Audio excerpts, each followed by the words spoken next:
Selamat datang di podcast paling bersih, tetapi kelasnya sendiri paling gak bersih. Pada podcast kali ini, saya mengajak salah satu partner saya. Perkenalkan, saya Jonathan Glenn, nomor presensi 18 dari 104. Dan saya sendiri, Vincentius William Rajo, dari kelas 14, presensi 34. Oke, tadi kamu bilang lingkungannya sendiri kurang bersih. Emang sepenting apa ya lingkungan sebersih itu? Bentar, sebelum kita masuk ke lingkungan, mending kita lihat dulu visi misi sekolah ini. Coba kamu lihat. Yang mana nih ya? Oke, mendidik siswa agar lebih berkolaboratif. Cakep. Mendidik siswa supaya lebih bertanggung jawab. Oke, kenapa ini emang? Coba kamu lihat yang kuning karing. Ada kalimat menjaga lingkungan. Menjaga lingkungan. Oke nih.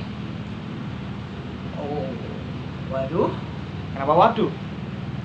Abis kalimatnya terlalu indah nih, tapi lingkungannya sendiri kurang indah. Oke. Kita coba lihat dari kelas kita sendiri. Sekarang, coba kamu lihat sekitar.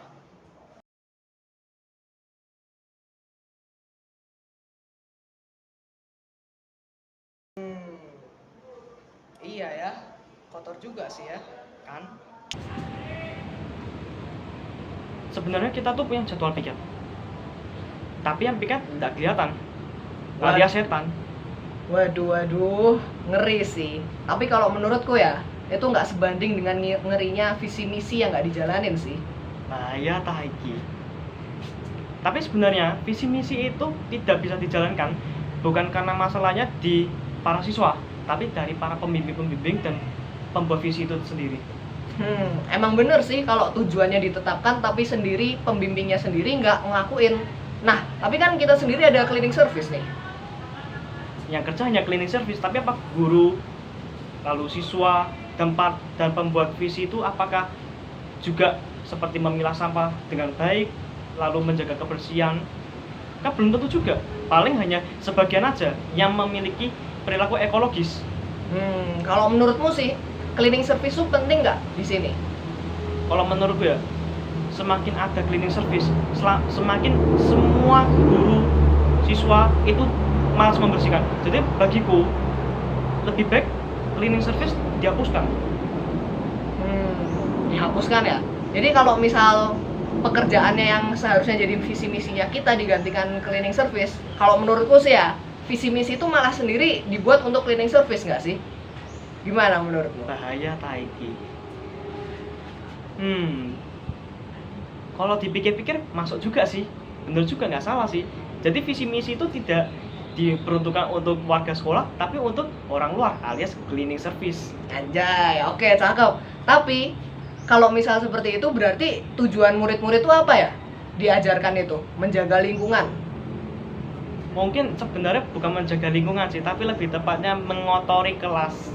Waduh. Dan membebani cleaning service. Oke. Kalau menurutmu nih, apa alasannya banyak dari kita tuh yang nggak menjalankan visi dan misi De Brito itu yang tadi menjaga lingkungan dari siswa dan juga guru-guru? Kemungkinannya adalah yang pertama, mereka tuh terlalu mengandalkan cleaning service karena cleaning service sudah disediakan oleh sekolah. Dan mereka sudah mempunyai pikiran, bodo amat, udah ada cleaning service ya udah. Tidak mau membersihkan kelas lah, ataupun tidak mau memilah sampah dan lain sebagainya. Dan juga mereka tuh hanya melakukan hal yang bagi mereka menguntungkan, atau seperti mendapatkan nilai tambahan, poin tambahan, seperti itu. Kalau menurutku sih dari aku ya seperti itu. Waduh. Tapi kalau misal seperti yang kamu bilang tadi, kalau misal membersihkan kelas atau membersihkan lingkungan mendapatkan poin, kayaknya menurutku kelas kita udah bersih kinclong deh. Udah lantainya sendiri udah kinclong kayak cermin deh menurutku. Waduh. Terus juga, satu lagi, ada tambahan lagi. Di sini, di sekolah ini ada satu guru yang sangat ekologis. Waduh, siapa ya? Dia terlalu menjunjung tinggi nilai ekologis, tetapi banyak pihak-pihak yang tidak mendukungnya. Dengan arti kata lain, menentangnya. Waduh, kok gitu sih? Bukannya visi misinya De Brito sendiri kan menjaga lingkungan. Bukannya guru ini justru malah jadi satu-satunya orang yang mendukung visi misi ini? Emangnya nggak ada yang lain nih? kalau dari pandanganku sendiri hanya satu guru itu doang. Itu pun dianggap aneh oleh sebagian pihak. Waduh, contohnya kayak gimana nih? Contoh kejadiannya nih, gimana nih? Contohnya simpel sih. Ada satu saat sebelum JB Fest, ada guru itu menyampaikan pendapatnya bahwa sebaiknya tidak perlu digunakan kertas infografis dan hanya menggunakan barcode saja. Karena alasannya guru itu mengatakan hanya menggunakan barcode karena kertas itu ketika sudah selesai JB Fest dan akan dibawa oleh siswa. Nah, kita nggak tahu nih siswa ini akan mendaur ulangnya atau membiarkannya saja. Itu sih. Oke, kalau menurutmu perilaku ekologis seperti itu bagus nggak ya? Seperti kayak nggak menggunakan plastik, sama sekali nggak menggunakan plastik, itu menurutmu gimana tuh? Kalau dari pendapatku pribadi, sikap ekologis itu tuh menurutku bagus, sangat mendukung banget bagi kelestarian lingkungan. Tetapi kalau untuk tidak menggunakan plastik 100%, itu aku kurang setuju sih. Gimana ya? Terus kalau gitu visi misi yang tadi menjaga lingkungan tuh apakah berarti tidak memakai plastik sama sekali? Menurutmu gimana? Kalau dari tanggapanku pribadi, sebenarnya tuh bukan berarti visi misi itu menandakan kita terbebas dari plastik 100%, tidak boleh menggunakan plastik 100%, itu tidak. Oke, tapi kamu pernah nggak sih kepikiran kenapa tuh sekolah tuh mengizinkan kantin menggunakan plastik sebagai penjualannya mereka? Kan juga sekolah hasilnya tahu hal ini tuh sebenarnya hal yang salah dan bertentangan dengan visi mereka sendiri. Nah, mereka bisa nggak sih ngasih dukungan gitu bagi kantin kalau misal kantinnya memang tidak mampu? Misal memberikan paper bag atau fasilitas lain lah. Menurutmu gimana tuh? Bentar. Paper bag ya.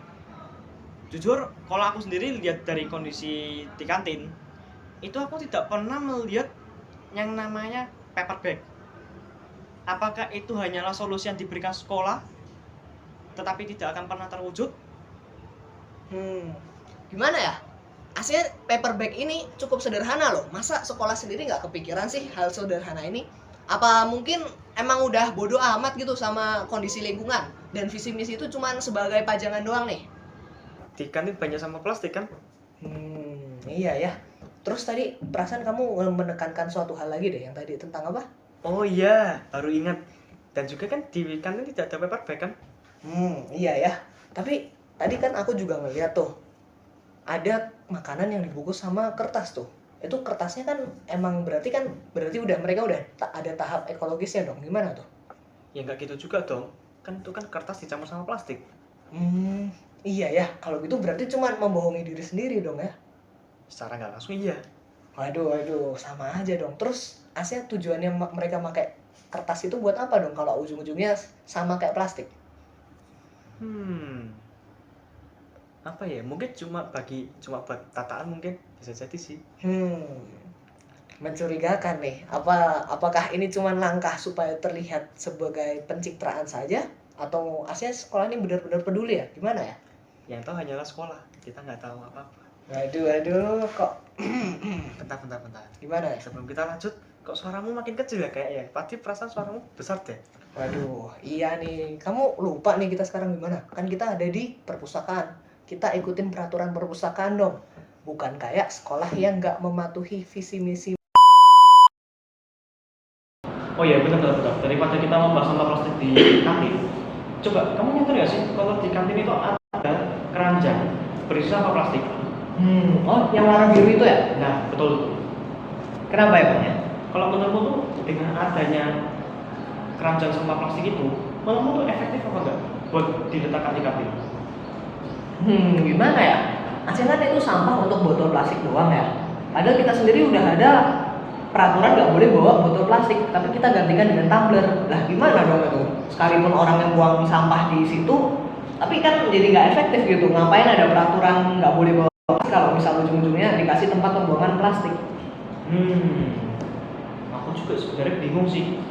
Kenapa kayak sekolah sudah memberikan solusi bahwa tidak boleh menggunakan plastik, tapi kenapa masih menggunakannya ya? Masih bingung aku. Iya ya, aneh. Emang lagi pula kamu pernah nggak sih kepikiran sampah plastik di situ kan numpuk banget tuh yang botol plastik. Itu dari mana aja dong? Ya paling dari warga sekolah lah. Kalau nggak dari siapa lagi? Dari setan. Kok ngeri banget nih, balik lagi nih. Oke, anyway, kan itu kalaupun ditaruh deket kantin, kamu emang pernah nggak sih ngeliat ada kantin menjual botol plastik? Aslinya kan botol kaca semua kan yang di situ. Sebenarnya sih kalau secara langsung plastiknya, aku belum pernah melihat sih. Tapi lebih tepatnya tuh kayak kertas yang dilapisi plastik. Iya, tapi kan persoalannya tuh di botol plastik. Itu keranjangnya itu cuma untuk botol plastik doang. Jujur selama ini aku sih belum ketemu sih sama sekali. Paling aku lihatnya cuma botol kaca doang sih. Iya ya, apa jangan-jangan guru-guru sendiri juga memakai keranjang itu loh? Berarti mereka bawa plastik dong. Gimana tuh? Berarti secara nggak langsung guru-gurunya juga nggak menaati aturan yang ada di JP tuh. Nah, itu dia, gimana dong? Semuanya jadi agak kacau nih. Masa guru-guru menyuruh kita untuk ikut aturan, tapi mereka sendiri gini nih, gimana dong? Gimana ya? Nah, oke. Daripada kita berkonspirasi, juga kita pikirin nih, sampah itu tuh selanjutnya tuh digimanain ya? Yang sampah keranjang itu. Apakah ada pengolahan lebih lanjut, ditaruh di tempat lain atau gimana ya? Kalau dari aku, mungkin bisa jadi ditaruh, kan sekolah ini kan ada penampungan sampah. Oh, penampungan sampah yang di mana ya? Yang di Laut Tosi itu loh. Oh iya, tahu dan Tosi. Kenapa tuh? Ya itu kan tempat penampungan sampah. Tetapi kalau dipikir-pikir, mereka menampung sampah sama dengan menampung dosa-dosa kita tuh. Iya ya. Tapi kalau mereka cuma nampung sampah doang, kenapa mereka mau ngejalanin itu bertahun-tahun loh? Apa mereka udah pasrah karena sifat kita yang seperti itu udah bertahun-tahun? Atau mereka cuma ngejalanin tugas mereka karena mereka dibayar nih? Atau sebenarnya mereka emang peduli sama lingkungan? Menurutmu gimana? Waduh sih, kalau bahaya sih ini sih. Tapi kalau menurutku mungkin dua faktor mungkin. Gimana? Kalau menurutku antara pasrah dan dibayar sih.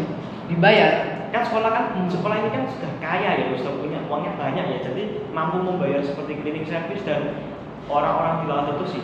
Iya ya, masuk akal sih ya. Tapi emang berarti faktornya ini emang nggak jelas banget ya. Sekolah ini aslinya tujuannya apa gitu loh? Balik lagi ke visi misi yang tadi itu untuk apa jadinya dong? Ya berarti visi misinya tidak berjalan dengan baik dong. Betul nggak? Iya. Berarti Ya. visi misinya seperti kayak omong doang, nggak ada solusi, nggak ada hal-hal yang bisa diwujudkan kok. Iya sih, masuk akal tuh. Jadi pembahasan terakhir kita tentang masalah sekolah ini apa ya? Ya kalau menurutku sih